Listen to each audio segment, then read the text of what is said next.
ಮಾತನ್ನು ಉಳಿಸಿಕೊಳ್ಳಬೇಕೆಂದು ಹರನನ್ನೇ ಒಲಿಸಿಕೊಂಡು ಹರನಿಂದ ಪರಶುವನ್ನಾಗಿ ಪಡೆದುಕೊಂಡು ಪರಶುರಾಮನೆಂದ ಕೀರ್ತಿಯನ್ನು ಪಡೆದು ಬಂದಿಲ್ಲ ರಾಮ. ಹೌದು ಮಾತೆ. ಅದರಂತೆ ತಂದೆಗೆ ಕೊಟ್ಟ ಮಾತು ನೆರವೇರಿಸಬೇಕಾದರೆ ಮರಳಿ ನಾನು ಮುತ್ತೈದೆ ದಾನ ಪಡೆಯಬೇಕಾದರೆ ನಿನ್ನ ತಾಯಿಯ ಚರಿತ್ರೆ ಈ ಜಗತ್ತಿಗೆ ತಿಳಿಯಬೇಕಾದರೆ ತಂದೆಗೆ ಕೊಟ್ಟ ಮಾತು ನೆರವೇರಿಸು, ಹಾರಿಸು ನಿನ್ನ ಹೆತ್ತ ತಾಯಿಯ ಶಿರವನ್ನು.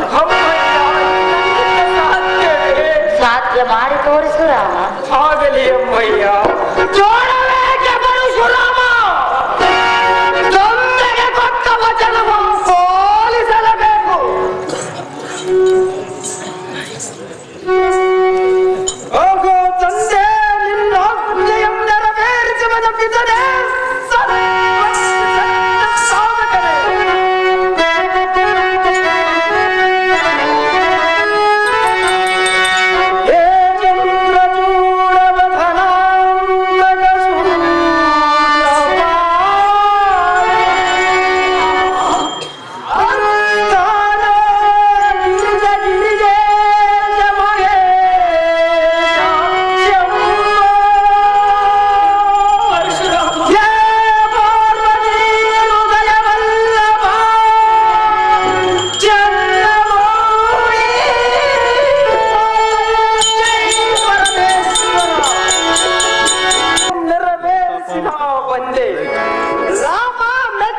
ಮೆಚ್ಚಿದ ನಿನ್ನ ಪಿತೃಭಕ್ತಿಗೆ ಏನು ಮಗನೇ ನಿನಗಾವ ಬರಬೇಕು. ಈಗ ನಿಮಗೆ ತೃಪ್ತಿಯಾಯಿತೆ ತಂದೆ. ತಲೆಯೇ ಕೇಳು ನಿನ್ನ ಮನದಿಚ್ಛೆಯನ್ನು ಬೇಗನೆ ಪ್ರತಿಜ್ಞೆ ಮಾಡಿಬಿಡು. ನಾನು ಕೇಳುವ ವರಗಳನ್ನು ಕೊಡುವೆನೆಂದು ಕೊಟ್ಟ ಮಾತು ತಪ್ಪಿಲ್ಲ, ತಪ್ಪುವವನಲ್ಲ ಈ ಯೋಗಿ ಕುಲ ತಿಲಕ ಜಮದಗ್ನಿ. ಹೋಗೋ ಜನಕ ಬಾಲಕ, ಮೊದಲನೆಯ ವರವಾಗಿ ಎನ್ನ ಎತ್ತ ತಾಯಿಗೆ ಮರುಜೀವದಾನ ಮಾಡಬೇಕು. ಎರಡನೆಯದಾಗಿ ನಿಮ್ಮ ಕ್ರೋಧಾಗ್ನಿಗೆ ದಜ್ಜರಾದ ಎನ್ನ ಸಂಬಂಧಿರು ಪುನರ್ಜೀವಿಸಬೇಕು. ಮೂರನೆಯ ವರವಾಗಿ ನೀವು ನಿಮ್ಮ ಕ್ರೋಧಾಗ್ನಿಯನ್ನಿಟ್ಟು ಶಾಂತ ಚಿತ್ತರಾಗಬೇಕು. ಇದರೇ ಈ ಮೂರು ವರಗಳನ್ನು ನಡೆಸಿಕೊಡಿ ಬೇಗನೆ. ಜೈ ಜಗದೀಶ್ವರ. ಪರಶುರಾಮ ಜನಕ, ನಿನ್ನಿಷ್ಟಾರ್ಥ ಈಡೇರಲಿ. ಕರ ನಿನ್ನ ತಾಯಿಯನ್ನು ಎದ್ದು ಬರಬಲ್ಲ.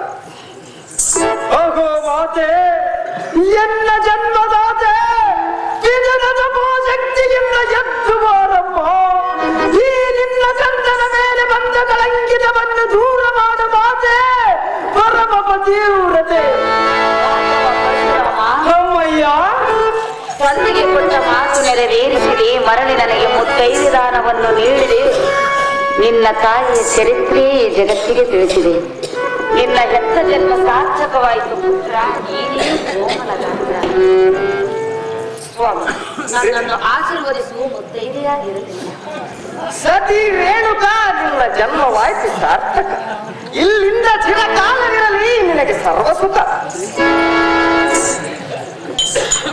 ಹೋಗೋ ಪಿತೃದೇವ ಸುಧನೆ, ಎನ್ನ ಎತ್ತಮ್ಮಳಾದ ರೇಣುಕಾದೇವಿ ಮಗನೇ, ನಿಮ್ಮಲ್ಲಿ ಈ ಕಂದನ ವಿಜ್ಞಾಪನೆ ಏನೆಂದರೆ, ಏನು ರಾಮ?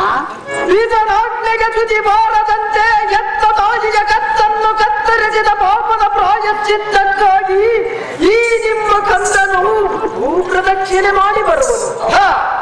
ಆದ ಕಾರಣ ಈ ನಿಮ್ಮ ಕಂದನನ್ನು ಆಶೀರ್ವದಿಸಿ ಜನನಿ ಜನಕರೇ, ದೇವತಾ ಸ್ವರೂಪರೇ, ಹೋಗಿ ಬಾ ಪುತ್ರ, ನಿನಗೆ ಜಯವಾಗಲಿ ಸರ್ವತ್ರ.